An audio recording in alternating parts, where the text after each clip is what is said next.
Railway station की भीड़ में रिद्धिमा और आरव के लिए वक्त जैसे थम गया था।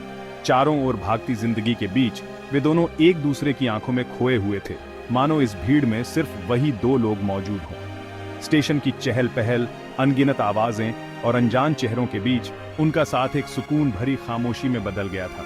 हर जाती ट्रेन उनके बिछड़ने की उलटी गिनती थी। हर गुजरती घड़ी उनके दिलों में एक अनकही बेचैनी छोड़ जाती थी। प्लेटफॉर्म पर बजती घड़ी की टिक टिक जैसे उनके साथ बिताए हर पल को गिन रही थी। विदाई की हवा में एक बोझिल सा सन्नाटा था। शाम की हल्की हवा में रिद्धिमा की आंखों में नमी और आरव की चुप्पी दोनों के दिलों की गहराई को बयां कर रही थी। स्टेशन की रोशनी भी उस पल फीकी लग रही थी। प्रॉमिस करो आरव, ये दूरी हमें बदल नहीं देगी।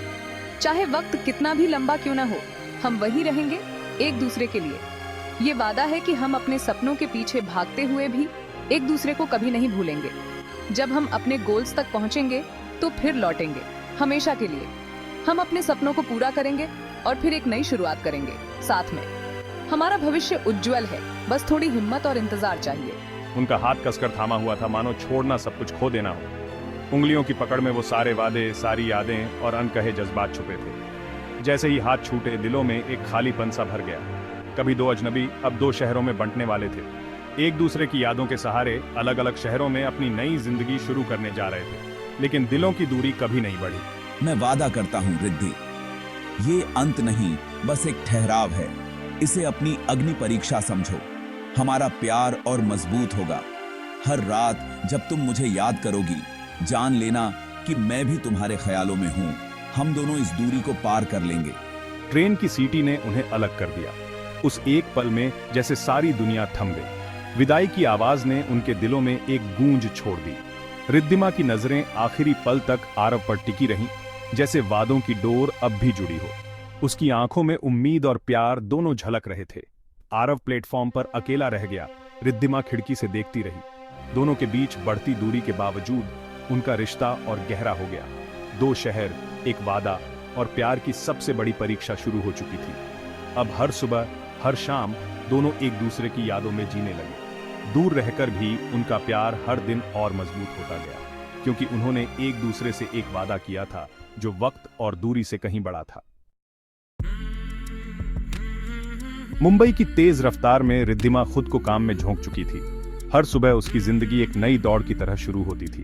मीटिंग्स, प्रेजेंटेशन और डेडलाइंस के बीच वह खुद को साबित करने में लगी थी। शहर की भीड़ में वह हमेशा आगे बढ़ने की कोशिश करती, लेकिन इस भागदौड़ में कहीं न कहीं वह खुद को खोती जा रही थी। लेकिन उसके आलीशान अपार्टमेंट में खालीपन गूंजता था। दिन भर की थकान के बाद जब वह घर लौटती तो चारों तरफ सन्नाटा पसरा होता। दीवारों पर उसकी हंसी की गूंज नहीं, बल्कि अकेलेपन की आवाज सुनाई देती थी। हर शाम बालकनी से डूबता सूरज देखती तो आरव की यादें और अकेलापन और गहरा जाता। वह सोचती, काश आरव उसके साथ होता तो ये शामें कितनी अलग होती। उसकी यादों में खोकर वह कई बार खुद से सवाल करती, क्या करियर की इस दौड़ में उसने अपने रिश्ते को पीछे तो नहीं छोड़ दिया। लखनऊ में आरव स्टार्टअप की चुनौतियों में उलझा था। हर दिन नई समस्याएं, नए क्लाइंट्स और टीम की जिम्मेदारियां उसे व्यस्त रखती थी। वह अपने सपनों को साकार करने में जुटा था, लेकिन इस सफर में रिद्धिमा की कमी उसे हर पल महसूस होती थी। काम रोमांचक था, पर रिद्धिमा की हंसी और साथ की कमी हर दिन महसूस होती थी। कभी कभी वह उसकी तस्वीरें देखता, पुराने मैसेज पढ़ता और सोचता, क्या दोनों के बीच की दूरियां कभी कम होंगी। कॉल्स अब प्लानिंग और औपचारिकता में बदल गई थीं। पहले जहां घंटों बातें होती थीं, अब सिर्फ जरूरी बातें होती। डिनर किया, कल मीटिंग है, या सो जाओ, थक गई होगी। दिन भर की तस्वीरें, वॉइस नोट्स और छोटे छोटे अपडेट्स, इन सब में अब वो गर्माहट नहीं रही। कभी कभी तो जवाब भी घंटों बाद आते। वीकेंड कॉल्स, सब रूटीन बन गया था। पहले जिन बातों में उत्साह था, अब उनमें थकावट और औपचारिकता झलकने लगी थी। दोनों अपने अपने करियर में आगे बढ़ रहे थे, लेकिन इस विकास की कीमत थी सहज नजदीकी खोने लगी थी। कभी जो बातें बिना कहे समझ आ जाती थीं, अब उन्हें समझाने में भी मुश्किल होती थी। संवादों में तनाव आने लगा। मिस्ड कॉल्स, अनदेखे मैसेज और जवाबों में देरी, इन सब ने रिश्ते में एक अनकहा बोझ डाल दिया था। और छोटी छोटी बातों पर झगड़े आम हो गए। कभी टाइम न देने पर, कभी पुराने वादों को याद कर दोनों एक दूसरे से नाराज हो जाते। तुम बहुत बिजी लग रहे हो, पहले जैसे बातें नहीं करते। तुम थकी हुई लगती हो। सब ठीक है ना? कहीं मैं तुम्हें और परेशान तो नहीं कर रहा? दोनों अपनी अपनी लड़ाइयां लड़ रहे थे। अपने सपनों और जिम्मेदारियों के बीच उलझे हुए और अनजाने में एक दूसरे से दूर होते जा रहे थे। कभी जो रिश्ता सबसे मजबूत था, अब उसमें दरारें आने लगी थीं। रेलवे स्टेशन का वादा अब एक धुंधली याद बनता जा रहा था। वो वादा जो कभी दोनों के लिए उम्मीद की किरण था, अब वक्त की धुंध में खोता जा रहा था। लखनऊ में आरव के अतीत की परछाई लौट आई। मायरा, उसकी कॉलेज फ्रेंड, अब उसकी कलीग बन गई थी। मायरा की मौजूदगी एक पुराने दोस्त का सुकून थी। लंच, प्रोजेक्ट्स और बातें, दोस्ती धीरे धीरे पर्सनल स्पेस में घुसने लगी। लॉन्ग डिस्टेंस मुश्किल है आरव। तुम्हें कोई चाहिए जो सच में तुम्हारे लिए यहाँ हो। मायरा आरव के लिए सही इंसान बनने की कोशिश कर रही थी, लेकिन आरव उसे सिर्फ दोस्त मानता रहा। बस एक कॉलेज की दोस्त है, वह रिद्धिमा से कहता, मायरा का जिक्र करते हुए। रिद्धिमा के लिए मायरा का नाम सुनना बेचैनी भरा था। दूरी ने शक के बीज बो दिए थे। मायरा धीरे धीरे आरव की जिंदगी में अपनी जगह बना रही थी और उनके रिश्ते पर एक लंबा साया डाल रही थी। शुक्रवार की पार्टी में मायरा ने चाल चली, आरव के करीब रही, ग्रुप फोटो में उसके कंधे पर सिर रख दिया। अगली सुबह सोशल मीडिया पर एक क्रॉप की हुई फोटो वायरल हो गई, जिसमें सिर्फ आरव और मायरा बेहद करीब नजर आ रहे थे। कैप्शन था, great times with my favourite colleague, #work buddies. Riddhima ने मुंबई में वही फोटो देखी, दिल टूट गया। आरव किसी और के साथ मुस्कुराता हुआ। हर दबा हुआ शक, हर असुरक्षा अब सामने थी। उसने आरव को कॉल किया, लेकिन जवाब नहीं मिला। उसकी मासूमियत पर उसे अफसोस हुआ। क्या वह अकेली थी जो वादे को थामे थी?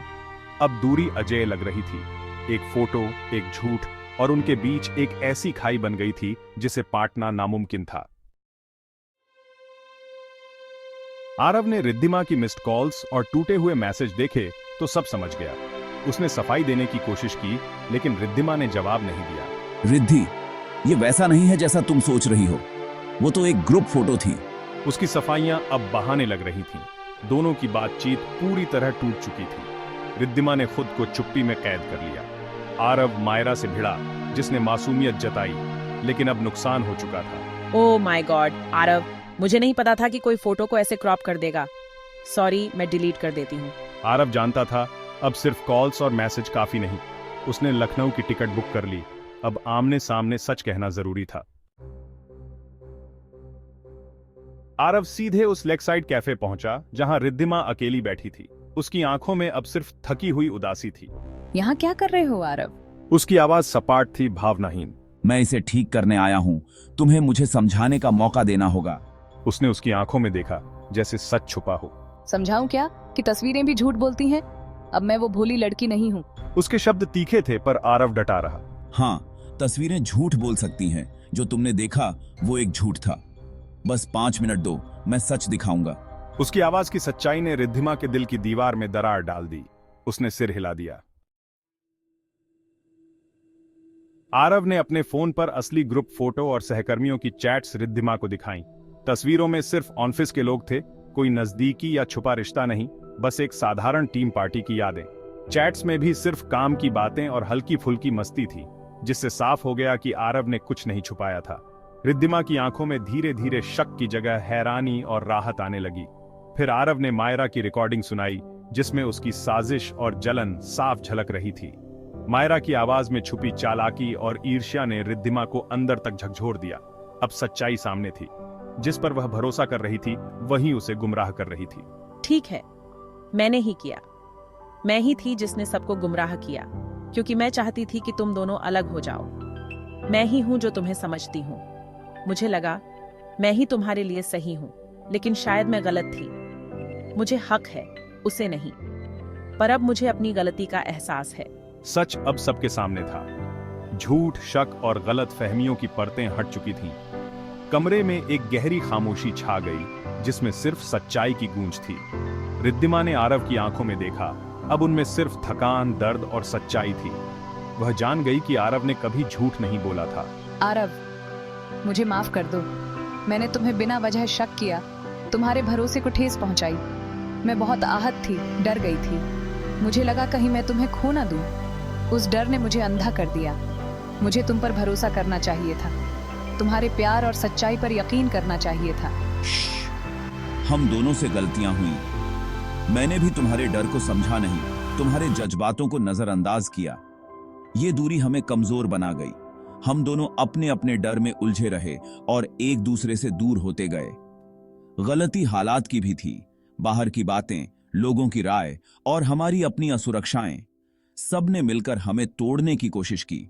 लेकिन अब सच सामने आ चुका था और रिश्ते में माफी, समझ और नए विश्वास की शुरुआत हो रही थी। दोनों ने एक दूसरे को फिर से अपनाने का फैसला किया। मैंने अपने डर को जीतने दिया, अब और नहीं। अब मैं अपने प्यार और भरोसे को मजबूत बनाऊंगी। मैं भी वादा करता हूं, अब कोई तीसरा हमारे बीच नहीं आएगा।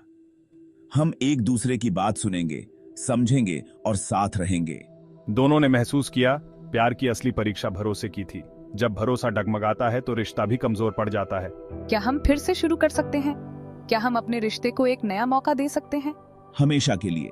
अब हम साथ हैं और यही सबसे बड़ी सच्चाई है। झील के किनारे दोनों ने घंटों बातें की। अकेलापन, करियर, डर और असुरक्षाएं सब साझा की। उन्हें एहसास हुआ उनका प्यार नहीं टूटा था, सिर्फ संवाद टूटा था। अब और नहीं रिद्धि, ये दूरी बर्दाश्त नहीं। मैंने लखनऊ में जॉब ढूंढना शुरू कर दिया है। शायद मेरा दिल पहले ही फैसला कर चुका था। आरव के चेहरे पर पहली बार सच्ची मुस्कान थी। ये एक नई शुरुआत थी। उन्होंने जाना, भरोसा रोज का चुनाव है और संवाद डर को भी सुनना है। कुछ महीनों बाद दोनों अपने नए घर की बालकनी में साथ खड़े सूरज ढलता देख रहे थे। सफर मुश्किल था, सबक कठिन थे, लेकिन अब सब कुछ इसके लिए ही था। उनका सबसे बड़ा इम्तिहान उनकी सबसे बड़ी ताकत बन गया। असली प्यार तूफानों से बचने में नहीं, बल्कि साथ मिलकर उन्हें पार करने में है। अब वे एक खूबसूरत नए अध्याय के लिए तैयार थे, साथ साथ।